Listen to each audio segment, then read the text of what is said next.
আজ হচ্ছে 15ই আগস্ট, স্বাধীনতা দিবস আমরা সবাই জানি। কিন্তু আমাদের মেয়েদের কোনো নিরাপদ আছে কি? মহাবীর পুরুষরা দেশটাকে কত কষ্ট করে বাঁচিয়ে দিয়ে গেছেন, কত রক্ত ঝরিয়ে দেশটাকে বাঁচিয়ে দিয়ে গেছেন, কিন্তু সেই দেশে মেয়েদের কোনো নিরাপদ নেই, কোনো স্বাধীনতা নেই। আমরা রাস্তাঘাটে চলি, চলতে হবে। হিংস্র প্রাণীরা অনেক ঘুরে বেড়াচ্ছে রাস্তাঘাটে মানুষ বেশে, সেই মানুষের কাছ থেকে বাঁচতে হবে।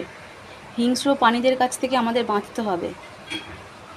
তার জন্য ব্যাগের মধ্যে রাখতে হবে লঙ্কা আর হচ্ছে অ্যাসিড, যেটা সবথেকে কাজের, যেটা আমাদের বাঁচার সাহায্য করবে। অন্তত মেয়েদের ভয়ে কিন্তু হাত পা গুটিয়ে ঘরে বসে থাকলে একেবারে চলবে না। মেয়েদের ব্যাগে সবসময় এই জিনিসগুলো রাখতে হবে মেয়েদের বাঁচার জন্য। মেয়েরা যদি ঘরে ভয়েতে লুকিয়ে বসে থাকে, তাহলে হিংস্র প্রাণীরা যেরকম রাস্তাঘাটে ঘুরে বেড়াচ্ছে মানুষ বেশে, তারা আরও সাহস পেয়ে যাবে। তার জন্য আমাদের রাস্তাঘাটে চলতে গেলে এই সমস্ত জিনিস ব্যাগের মধ্যে রাখতেই হবে। তাই তো, ব্যাগের মধ্যে রাখতেই হবে নিজেদের বাঁচতে গেলে।